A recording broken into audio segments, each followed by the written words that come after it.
Have you ever put on a wedding dress? Not for love, but to hide something? The first time I saw my reflection in the wedding dress, I didn't see a bride. I saw a cover-up, a shield, a lie tailored in silk. The woman in the mirror didn't look in love. She looked like she was trying to stay alive. The zipper at my back hissed as I pulled it up myself. Alone.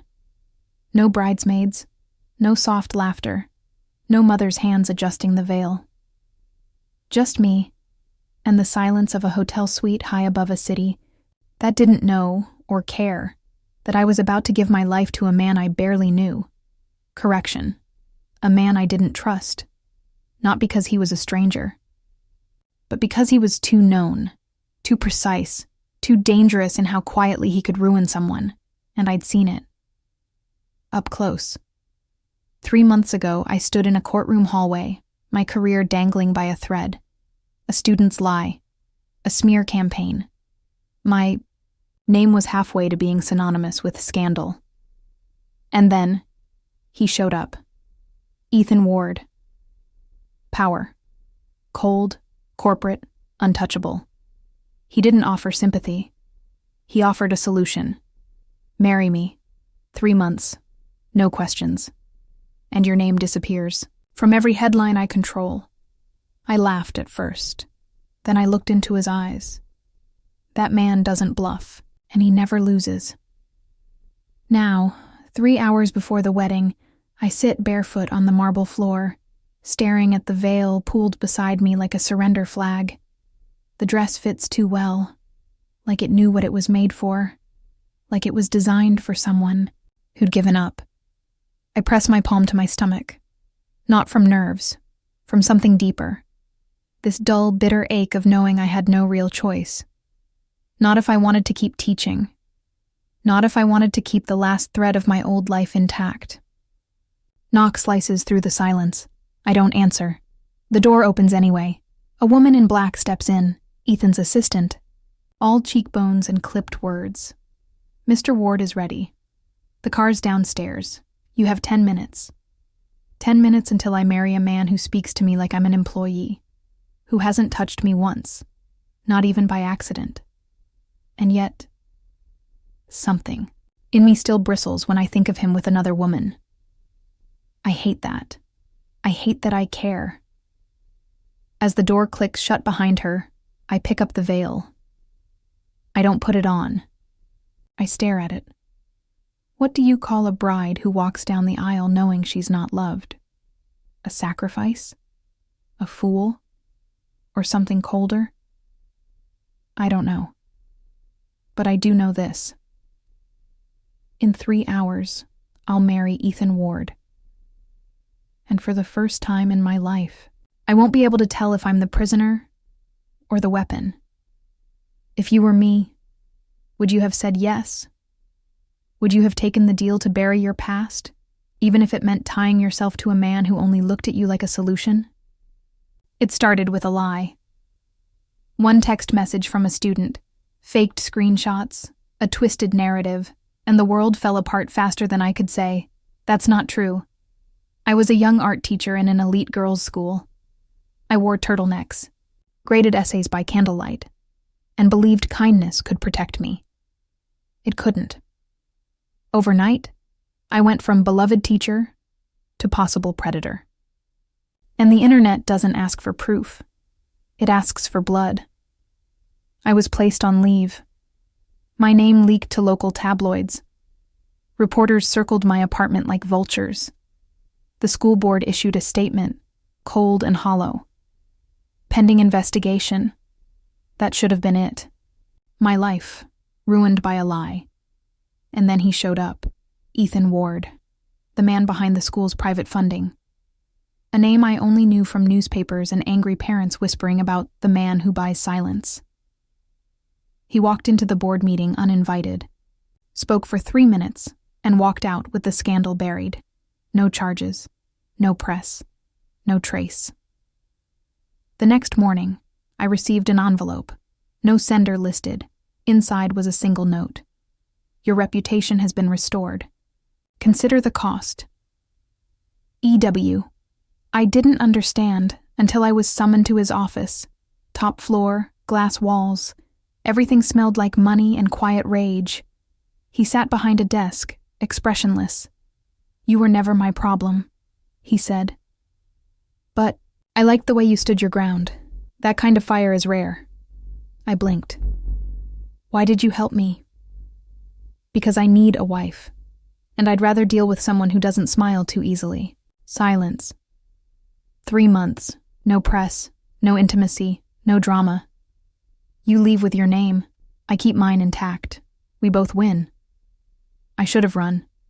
But when the world sees you as a headline, not a human, what choice do you really have? So I signed the contract and became the wife of Ethan Ward. Would you have done it? If the world turned its back on you, would you sell your freedom to someone who doesn't even offer his hand? The room smelled like cedar and control.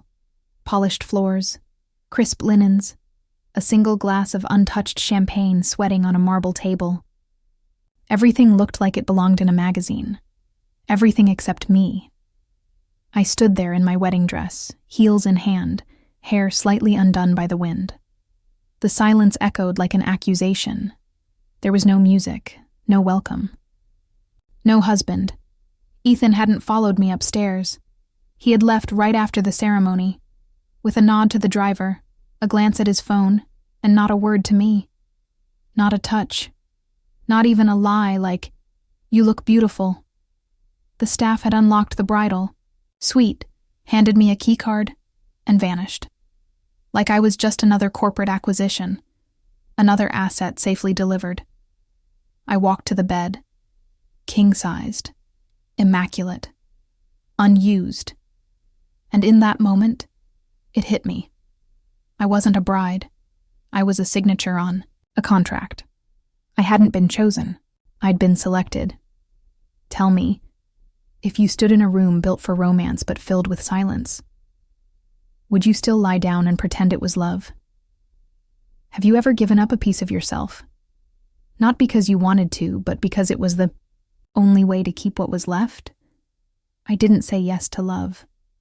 I said yes to survival, to dignity maybe, to the last sliver of the woman I used to be before they tried to burn her name to the ground.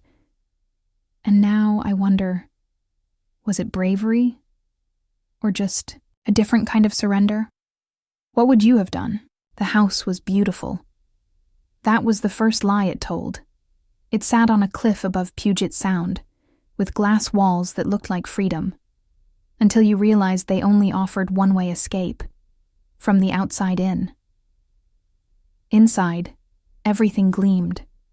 Marble, countertops, curated artwork, floors so spotless they reflected my doubt back at me. Not a single thing out of place, not a single thing that felt like me. Silence lived here.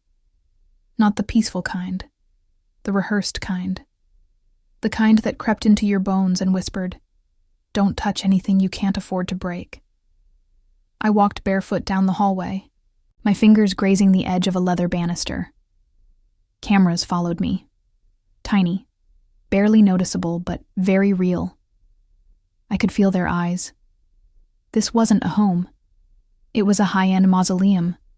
No family photos, no books with worn pages, no warmth, only symmetry, only surfaces, only control. I found the kitchen. Spotless. Sterile. Someone had stocked it with expensive cheeses I didn't recognize, and wine I didn't drink. A note on the counter, written in Ethan's handwriting. "You'll have full access to the west wing. I won't disturb you." Disturb me. As if my existence were an inconvenience. I opened the fridge. Cold air hit my face, and for some reason I wanted to cry. He didn't knock. Of course he didn't. Ethan stepped into the West Wing kitchen like he owned the air between us. Which, technically, he did. Black suit, cufflinks, jaw like carved stone. And those eyes, piercing, unreadable, the kind that saw through people and didn't blink. He set a folder on the counter between us. "You'll find the house policies here. House, not home." I opened it. Schedules, access codes, Legal terms. Bullet points like commandments. Do not enter the East Wing. Do not attempt to move personal belongings. Do not speak to guests without clearance. Do not expect physical intimacy. Do not ask questions. So I'm not a wife. I'm a well-dressed ghost, I muttered. He looked at me then, just for a second. You're safe here, Ava. That's all that matters. I laughed. Quiet, bitter. Is that what you tell all your prisoners? No response. He turned, already leaving. Then, as if it were an afterthought, I don't sleep with strangers. The door shut behind him. No goodbye, no warning. Just silence. Again, and suddenly I understood. This marriage wasn't about company. It was about control. The East Wing was off limits. So naturally, that's where my curiosity wandered. I didn't cross the line, physically, but I lingered near it. A hallway that ended in a locked door. Dark wood, brass handle. The kind of door that doesn't like to be touched, but the office just beside it was open. It looked untouched for weeks, maybe months. Dust settled in the corners. A single beam of light cut across the desk, highlighting a framed photo turned face down. I shouldn't have, but I did. I picked it up. 2 people. A younger Ethan, smiling, unguarded, in a way I hadn't thought possible, and a woman. Tall, elegant, cold beauty. Her eyes didn't match her smile. The brass plate on the frame read, Clara Ward, not Carter. Ward. My stomach sank. I set the frame down, carefully, exactly how it had been, as if moving it too much might wake a ghost. A desk drawer was slightly ajar. I slid it open. Inside, a business card. A boutique law firm in New York. Name on the card? Clara M. Ward, senior partner. So she kept the name, even after leaving him. Or maybe, he never let her go. Sometimes I wonder what hurts more. Loneliness that's honest, or company that feels like absence in disguise. There's something cruel about sharing a house with someone who doesn't see you. Worse, with someone who once loved, but now chooses not to. Clara Ward. She had a room here, a smile beside his. And then, nothing. I don't know if she left, or if she simply faded from the walls. I only know her name still lives here. And mine? It's written in ink, not in memory. Not yet. So tell me, is it lonelier to be alone, or to live beside someone who has no heart left to give? He arrived late, of course. Lucas Hale always did things on his own terms. 3 buttons undone, Rolex flashing. Smile like he already owned the room. He kissed the air beside both my cheeks like we were old friends. Mrs. Ward. You wear obedience well. I didn't answer. I didn't have to. He was already pulling out the chair beside mine, uninvited. Ethan sat across from us, completely still. Fork in hand, eyes unreadable. Dinner at our house was usually a silent, cold affair. 1 chef, 2 plates, 0 warmth. But Lucas brought chaos, charm, noise. He poured me wine without asking, brushed my wrist as he handed me the glass. Your husband always this talkative? Or does he save his words for court? Still no response from Ethan. Lucas leaned closer.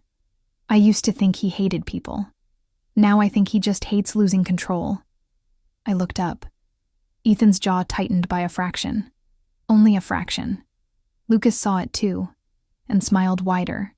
He didn't flirt because he wanted me. He flirted because it hurt Ethan. And for the first time since our wedding, I felt something crack in my husband's mask. Not rage, not jealousy, restraint, and maybe fear. The knife in Lucas's hand never touched his steak. He was too busy slicing through silence, with words sharper than any blade. "So how long's the lease, Ava?" he asked, twirling his wine. 3 months? 6? You don't strike me as the long-term type. The room went still. The only sound was the hum of soft jazz in the background, utterly wrong for the moment. I set my fork down, slowly. "Excuse me?" Lucas smirked. "Come on. Everyone in this room knows this isn't a love story. It's asset protection. The perfect merger." I waited for Ethan to say something, to shut it down, to even blink. Nothing. Lucas leaned in, voice lower. "It must be strange, living in a palace where the only thing colder than the marble is your husband." Still, Ethan didn't react. Not a look, not a word. I burned, not from shame, from betrayal. I didn't care what Lucas thought of me. But Ethan, he was supposed to pretend I mattered, even if it was a lie. Instead, he let me sit there, humiliated, unclaimed. I pushed my chair back, slow and deliberate. Lucas raised a brow. "Touched a nerve?" he asked. "No." He hit something deeper. The realization that the man I married didn't care enough to defend even the illusion of us. The box arrived the next morning. Black velvet ribbon. No note. It didn't need one. I already knew who it was from. Inside, a dress. Midnight black. Silk. Bare back. Deep plunge. The kind of dress that whispered scandal before you even stepped into it. I held it up in front of the mirror. It clung to my body like sin. It fit perfectly. I wasn't planning to wear it. Not yet. But I didn't hide it either. I laid it across the edge of the bed, deliberate and visible. A question without a question mark. Ethan passed by the doorway that evening. His eyes flicked toward the dress, paused, and then kept walking. No reaction, no comment, not even a raised brow. I stood there, frozen, half expecting, half hoping for something, anything. But Ethan Ward had mastered the art of pretending not to bleed, and suddenly I wasn't sure what made me angrier. Lucas for sending it, or Ethan for acting like he didn't care. I used to think jealousy was ugly, possessive, insecure, a weakness. But now I wonder, what does it mean when someone doesn't get jealous at all? Is it strength or emptiness? Lucas sent me a dress meant to provoke, and Ethan saw it. He looked, and walked away, not a word, not a muscle moved, and that silence. It bruised me more than any insult ever could. So I ask you, if someone doesn't flinch when you're touched by someone else, does that mean they trust you? Or does it mean they don't see anything worth holding on to? I told myself it was harmless, a simple favor, a dress fitting, a private viewing of a design Lucas had bragged about over dinner. That's how I justified the message I typed, then deleted, then typed again. If you still want to see your dress on a real body, I'll be home tomorrow. 4 p.m., send, no emojis. No flirtation, just bait. I didn't tell Ethan. Of course I didn't. This wasn't about Lucas. It wasn't even about the dress. It was about watching Ethan feel something. Anything. I needed to know if I could reach him. Or if the part of him that once cared, if it ever existed, was long gone. The next day, I laid the dress across the bed again. Lucas arrived at 4:05. Sharp suit, unbothered confidence. "Nice place," he said, walking past me like he'd been here before. I didn't offer him a drink. I didn't offer him comfort.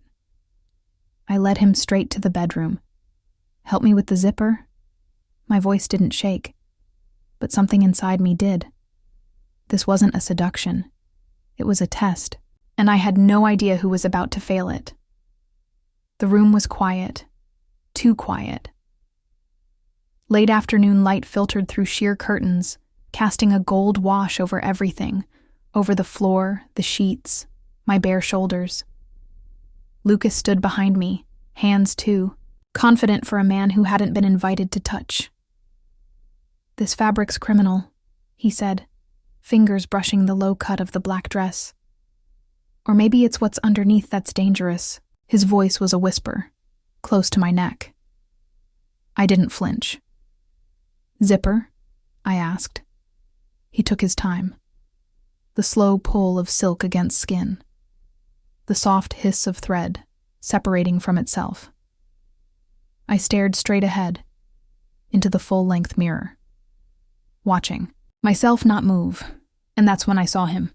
Ethan, standing in the doorway, no sound, no warning. Just there, one hand on the frame, one breath caught halfway in his chest. Our eyes locked in the mirror. Lucas didn't notice. He kept sliding the zipper down, slowly, deliberately, until the dress sagged at my waist. But Ethan, he noticed everything. And in that moment, he wasn't cold. He wasn't composed. He was shattered. He didn't raise his voice. He didn't lunge. He didn't even look at Lucas. Out. That was all he said. Low. Controlled. Lethal. Lucas straightened, smoothing his suit like he just won something. But even he didn't push it. He walked past Ethan without a word, and Ethan didn't flinch. The door clicked shut behind him. Then came the silence. But this one felt different, thicker, heavier, like the air had turned to glass and we were both breathing shards. I turned, slowly. The dress was halfway down my back. My skin was bare. My body was shaking. Not from shame, from something I couldn't name. Ethan stood at the threshold. Still, eyes locked on mine like he couldn't decide whether to hate me or fall apart. And I swear, in that moment he looked like a man who'd just lost a war he didn't even know he was fighting. I didn't plan to humiliate him. Not really. But when you live in silence long enough, even pain starts to feel like proof that someone is still alive. So maybe I wasn't trying to hurt him. Maybe I just wanted to know if I still could. Can you blame me for needing to see a crack in his armor? For needing to feel like I mattered enough to shake him? Because when I saw his face, that flash of something behind the ice, I didn't feel proud. I felt seen and terrified. So tell me, have you ever pushed someone, not out of anger, but out of desperation to feel like you exist in their world at all?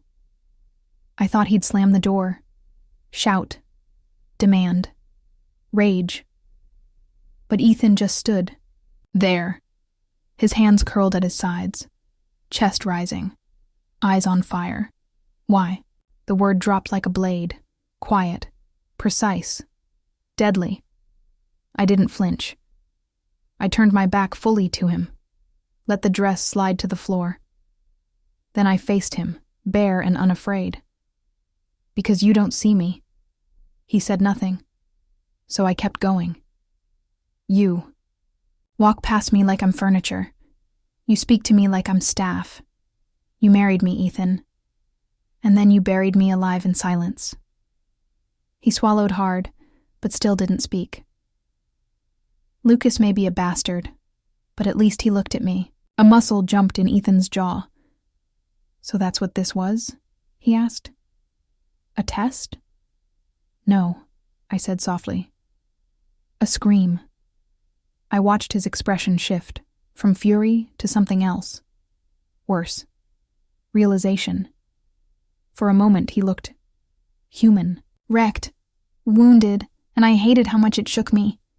You wanted to hurt me, he said. No, I whispered. I wanted to matter. Ethan didn't move for a long time. Then slowly, too slowly, he sank to the floor, on his knees, in front of me, and for the first time, he looked small. Her name was Clara, he said. She knew how to love and how to use it. I didn't speak. I gave her everything. My name, my plans, my future. She gave it to my rival. His voice cracked. Not loud, not dramatic. Just enough to fracture something between us. She didn't just betray me. She sold me. Turned me into a stepping stone. Then sued me for the house she never lived in. He looked up. Eyes red, not wet. That's why I don't touch, don't speak, don't feel. Because the last time I opened the door, someone burned the whole thing down. I knelt too. Not because I forgave him. Not yet. But because for the first time, he wasn't Ethan Ward, the man who owned silence. He was just a man, on a floor, trying not to fall apart. You married me because I felt safe, I said. He shook his head. No, I married you because you were the only thing I couldn't control. We didn't plan it. No slow lean in. No whispered, may I? Just silence and breath. And fire. 1 second we were kneeling, two strangers tangled in ghosts. The next, his hands were on my face, and my mouth was on his, and nothing in the world made sense except this. It wasn't soft. It wasn't sweet. It was a crash. His lips bruised mine. My fingers twisted in his shirt. His breath came sharp, desperate, ragged. He tasted like fury, like regret, like a man who had waited too long and hated himself for it. I pulled him closer. He didn't stop me. His hand slid down my spine. Mine clutched his jaw like I could hold the pain in place. We kissed like it was war, like it was prayer, like we'd never get another chance, and maybe we wouldn't. But in that moment, he wasn't the man who watched me undress. He was the man who finally came undone. I thought I wanted to hurt him. I thought I needed revenge for every cold glance, every empty room, every time he walked past me like I was furniture. But when he kissed me, when he trembled beneath his own hands, I realized something that scared me more than silence ever did. He wasn't as strong as I thought. And I wasn't as numb as I hoped. Maybe I never wanted to break him. Maybe I just needed proof that he could still bleed. And maybe, just maybe, that proof was enough to start forgiving both of us. The bedroom was darker than usual. No overhead light. Just the soft flicker of candles Ethan had lit without saying a word. Their glow danced across the walls, golden and slow, casting long shadows over the bed.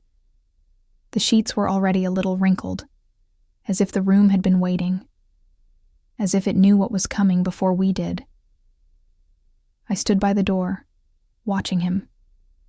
Ethan sat at the edge of the mattress, hands clasped, shoulders tense, not from anger, from restraint. He didn't speak. Neither did I. But the silence wasn't heavy this time. It was full of questions we weren't going to ask, full of answers we didn't need words for. He looked up at me, and for the first time, his expression wasn't guarded. It was raw, not desire, not yet, just vulnerability. Want. The kind of want that's been buried for too long, growing sharp around the edges. I stepped forward. One step. Then another. He didn't move. But when I reached him, when I touched his jaw lightly, he leaned into it like he hadn't been touched in years. And maybe he hadn't. Maybe this was both of us learning how to want again. In the quiet. In the dark. In a room filled with light neither of us trusted just yet. He stood when I touched him. Didn't say a word. Didn't need to. Ethan's fingers moved to my waist first, brushing fabric, not skin, as if asking for permission without asking out loud. I didn't stop him. He unzipped my dress slowly. Deliberate.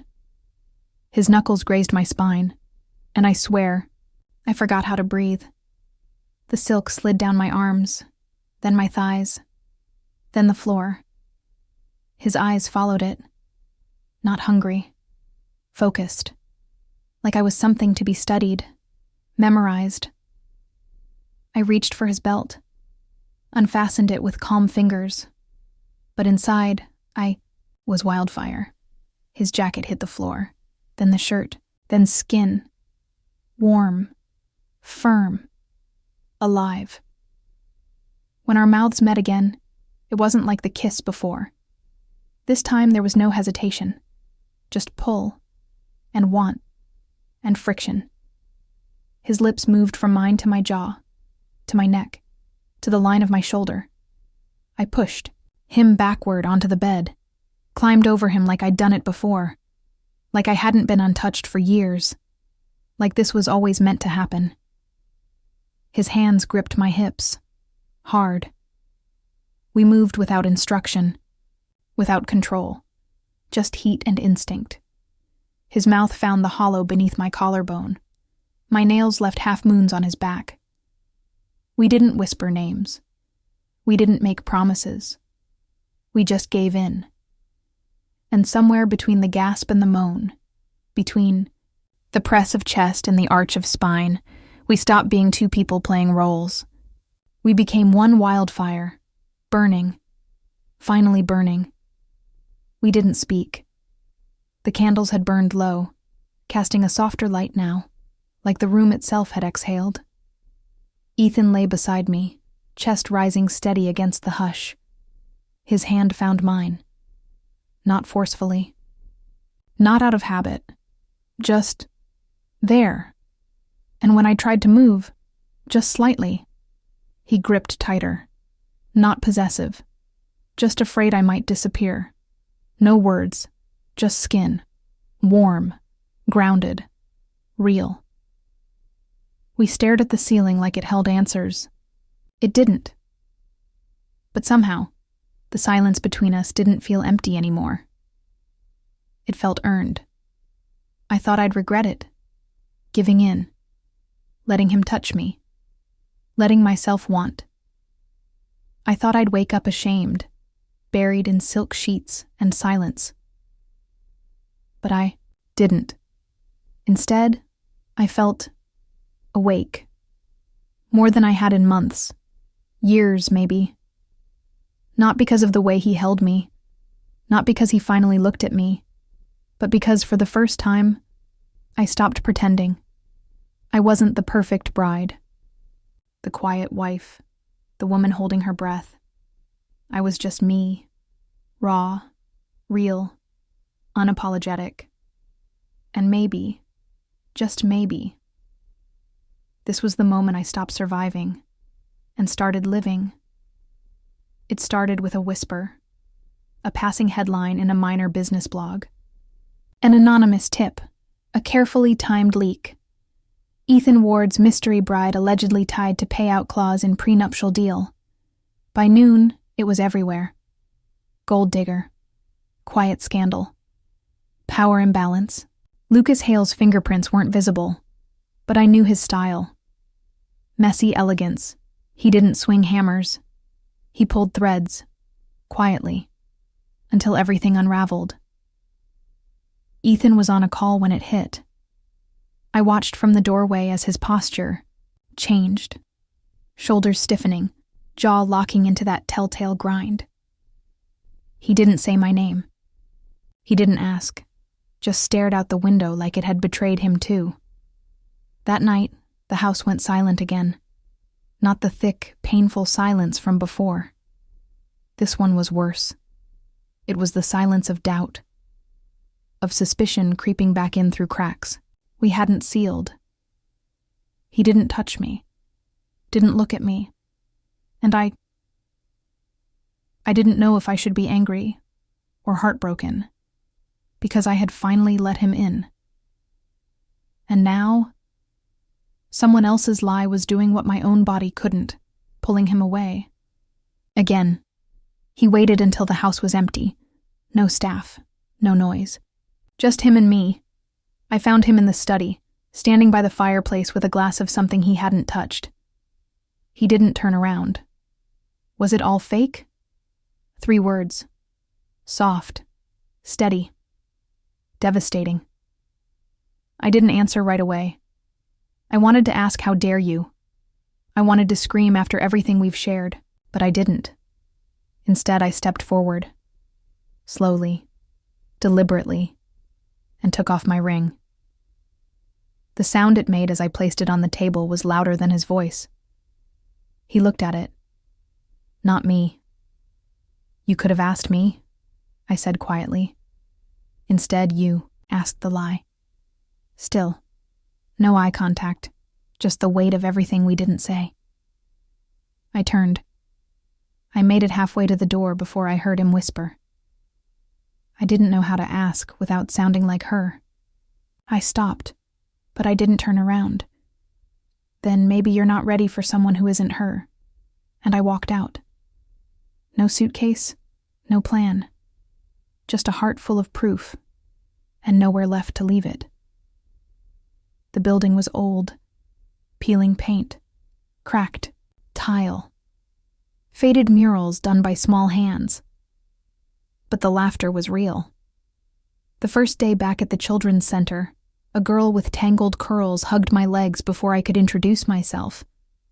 You smell like crayons, she said, and ran off. I smiled. No cameras, no contracts. Just small fingers learning to hold a paintbrush. My days were simple. Watercolor lessons, story time, lunch trays, sticky hugs.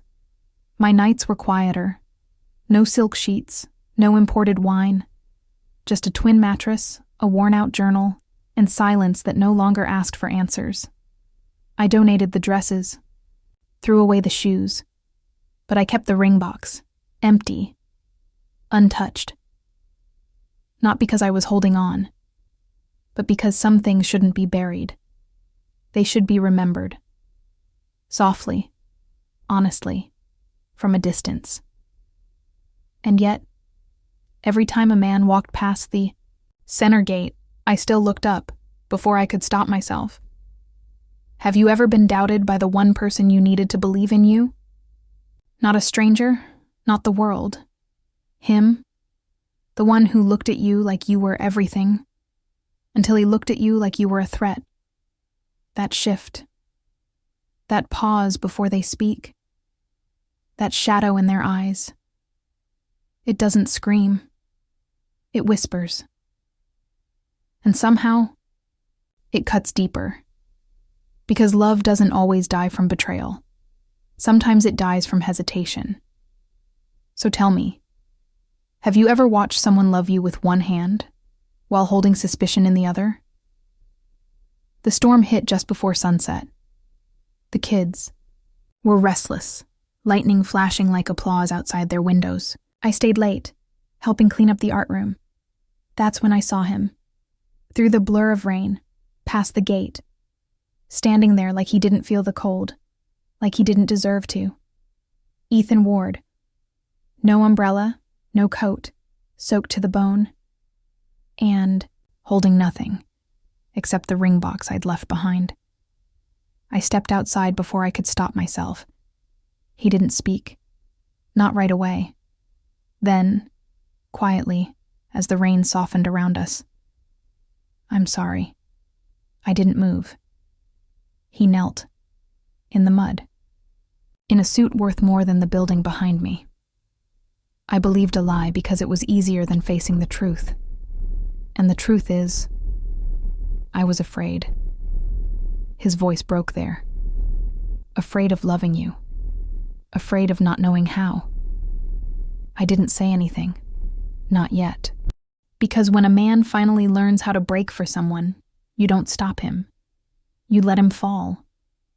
And then, maybe, you help him stand again. He stayed on his knees longer than I expected. Long enough for the rain to soften his hair, smear the mud on his cuffs, and quiet the street around us. I opened the gate. "Ethan," I said gently, "stand up. Come inside." He looked up, and for the first time, I saw a man completely undone. "No," he said. "Not yet. Not until I tell you everything." I waited. His voice was low, but steady now. The voice of a man with nothing left to hide. "The moment I saw someone else touch you, not just with hands, but with ease, like they had the right, that's when I knew." A pause. A breath. "I had already lost you, not to Lucas, not to scandal, but to my own silence." He looked down, his thumb brushing the corner of the ring box. "I didn't lose you that night. I lost you the second I chose control over connection." He met my eyes again. "I never truly had you, because I was too afraid to reach for you. And someone else did." He swallowed hard, and I realized I would rather be hurt by loving you than safe without you. He held the ring box like it still carried weight, like it still meant something. But I didn't look at the box. I looked at him, hair dripping, suit ruined, walls down. And I saw the man I'd waited for. Not the billionaire, not the broken boy. Just Ethan. "What now?" he asked, barely above a whisper. I stepped closer, rain soaking through my cardigan, my collar, my spine. "Now," I said, "you stop being afraid." His breath caught, and I reached for his hand. I didn't need the ring. I needed the man who chose love over fear, who showed up, not perfect but real. "Yes," I said. "Yes, I'm yours." No violin swelled, no crowd cheered, just rain, and his hands, and a kiss that silenced every ghost between us. We kissed like the storm would never end. And maybe we didn't want it to. He broke me. Not with violence, but with silence. With the way he held back when I needed him to reach. And yet, he came, back, drenched, bare, without defense, not asking to be right, just asking to be seen. So I said yes.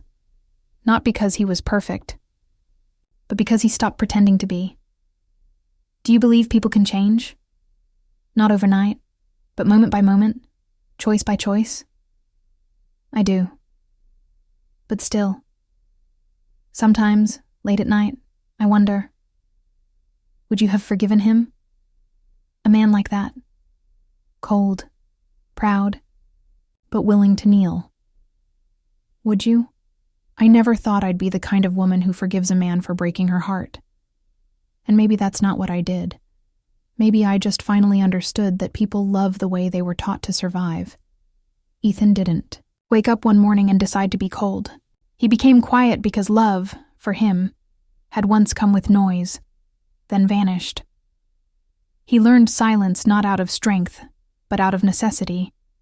He built walls not to lock people out, but to keep what was left of himself from spilling through the cracks. And me?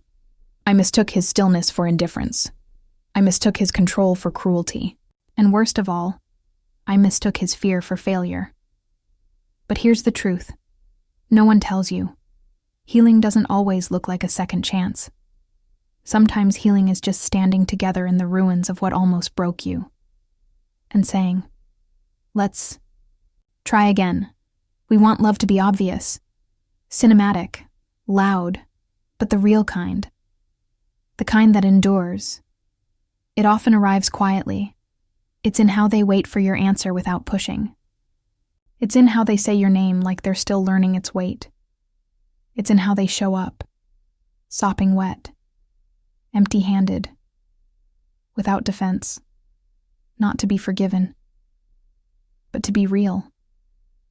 I told myself I'd never be weak, that walking away was strength, that silence was power, that being untouched made me untouchable. But I've learned something else. Staying, after you've been hurt, requires a courage most people never speak of. It's not weakness, it's war. And the battlefield is inside your own chest. I didn't stay because Ethan changed overnight. I stayed because when he finally broke, he didn't run. He kneeled, not to beg, but to say, I see you, I hear you, and I want to learn how to stay. We don't forgive because they deserve it. We forgive because we deserve peace. Bitterness is a prison with no windows. And I was tired of decorating the bars. If you've ever been lied to, doubted, abandoned, you're not alone. But ask yourself, did they return not just sorry, but different? Did they look you in the eye without excuses and say, you didn't lose me, I lost you? Did they stop talking about love and start learning how to live it? Then maybe, just maybe, they're worth one more sunrise. Movies lie. Love isn't proven by proposals under fireworks. Love is proven in the way they show up, at your worst. And still ask to stay, in how they take your hand, not to lead, not to own, but to hold. I kept the ring box, not because I needed the jewelry, but because I needed a reminder that what's broken isn't always ruined, and what's bent by fear can be held upright by choice. So here I am, not the same woman I was, not untouched, not perfect, but stronger, softer, finally free. Free to love without proving anything. Free to stay without explaining everything. Free to forgive without losing myself. So I ask you, have you ever seen someone come back, not because they had nowhere else to go, but because they finally realized, you were always home? Because I have. And I said yes. Not to the ring. Not to the apology. But to the man who finally said my name like it meant something, and meant it